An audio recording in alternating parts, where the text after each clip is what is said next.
Welcome to Achieve More Discussions. Today we're diving into some pretty innovative financing structures, especially how SBA loans and alternative lending are tailored to subscription models. That's right. It's really interesting how they're integrating government-backed financing with subscription-based businesses, right? Absolutely. And, with SBA 7A loans, they provide government backed support, but often require that 10% equity injection, often met by blending grants, microloans, and even side hustle income. Yep. Yeah, it's quite a balancing act, combining different funding sources to effectively manage that equity requirement. Right. And what's really cool is how alternative lenders, especially community development financial institutions, are stepping in with flexible underwriting. That's really beneficial for service startups in underserved areas. hmm It's like they're not only filling the gap left by traditional banks, but also creating opportunities where few existed before. Yeah? Exactly. And it's like these flexible underwriting standards are tailored to, well, service models that might not have the conventional metrics. Yeah. And that can make a huge difference for entrepreneurs trying to break into subscription-based revenue models. For sure. And then there's another layer with small business development centers, which really help businesses get prepared for these loans. They boost loan preparedness and approval rates significantly. Right. Yes, they're like the backbone in terms of guidance. They help sharpen business plans, financial forecasts, and all the details that lenders want to see. Mm-hmm. It's all interconnected. I mean, if you think about it, these centers really empower businesses to not just apply for a loan, but to succeed with it. Absolutely. Now, one thing though, don't you sometimes think that the combination of grants, microloans, and side hustle income can complicate the financial picture? Like it might affect, say, the consistency needed for subscription models?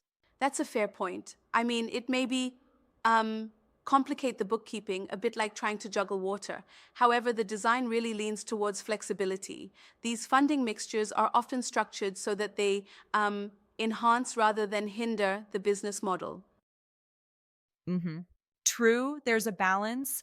And in many cases, that flexibility can actually lead to innovation because businesses can, experiment with different revenue streams to tailor their subscription model.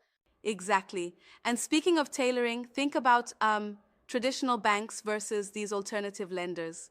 The latter are not constrained by the same rigid criteria and can really adapt to novel subscription models in ways traditional ones might not.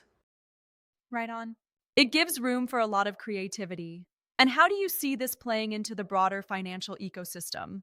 Well, I'd say it's like creating an entire ecosystem that lets small businesses, especially those in underserved communities, flourish. Instead of a one size fits all approach, it's more like custom tailored True financing. that. And that's where Achieve More comes in too, right? With Boost Bridge as their training platform, they're building a community that not only funds, but also supports growth through training and connections. Yep, exactly. Boost. Bridge isn't just a platform, it's a dynamic community where you can master new tools, refine leadership strategies, and truly, like, bridge the gap between funding and hmm success. It's such a holistic approach, isn't it? Financing, training, networking, it's all interwoven. Yes, very much so. And it reminds me of how these flexible lending options empower not only the business financially, but also prepare them operationally for the market differences in subscription models. Right, right. So, in a way, we're seeing this evolution where financing is not just about capital injection, but also about creating a supportive ecosystem. Exactly. It's almost like it's a one-two punch. First, you get the funds, and then you get the support and preparedness to succeed. Absolutely. For a lot of startups, especially those with a subscription element, this dual approach is what provides that competitive edge. Right? And it's important to note that these models often need agile financing. Traditional rigid models don't cut it when you're, say, trying to innovate in subscription Exactly. services. I can see it being especially impactful for service startups that deal with recurring revenue, ensuring a steady cash flow while also building up an operational foundation. Yeah, it's like ensuring that you're not just throwing money at a business, but you're actually investing in its long term potential. Definitely. And the industry seems to be moving toward this blended model more and more.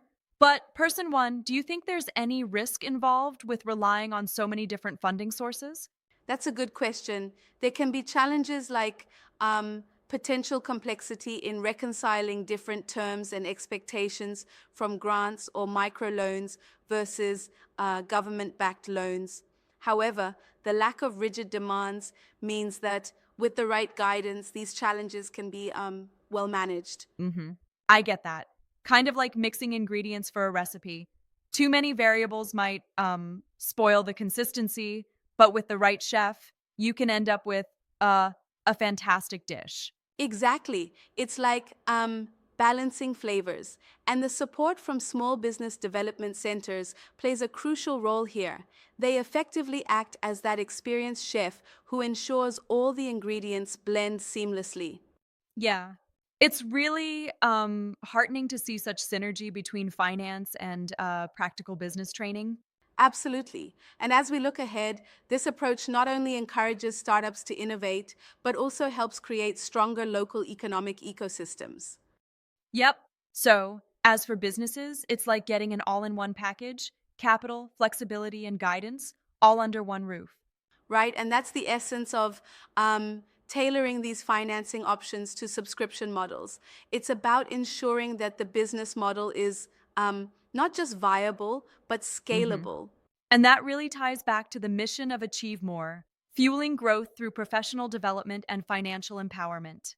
Exactly. From connecting providers with the funding they need to offering training through platforms like Boost College Bridge, it all contributes to a more holistic growth strategy. Indeed, it's refreshing to see financial models evolve in such a supportive manner. But, I wonder if traditional banks might eventually catch up with this sort of tailored approach. That's a challenging question because traditional banks often have a lot of bureaucracy. It's tough for them to pivot quickly, but as competition ramps up, they might adopt some aspects, though probably in a hybrid format. Yeah, interesting point. Right? And while it might only be incremental at first, the push for more adaptable lending might just redefine the whole market dynamic in the long run. Totally. And it's like, these alternative lenders and support centers are paving the way for a future where financial backing is indeed targeted, flexible, and in tune with modern business strategies. Hmm. It really is a step forward, especially for underserved markets where innovation meets need. Exactly. And that combination of innovation in financing and solid professional training is what makes Achievemore's ecosystem truly unique. Absolutely. In the end, it's about creating avenues for growth that were traditionally blocked by rigid systems, a pretty exciting prospect.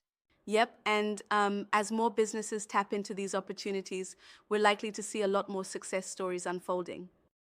For sure, no doubt about that. Well, it sounds like we've really unpacked the multi layered approach of SBA and alternative lending tailored to subscription models.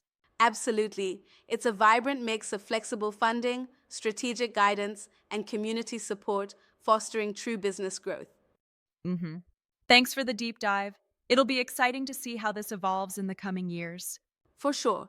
That's all for today's discussion. Stay empowered, keep innovating, and let the journey to professional growth continue. Until next time, keep pushing those boundaries.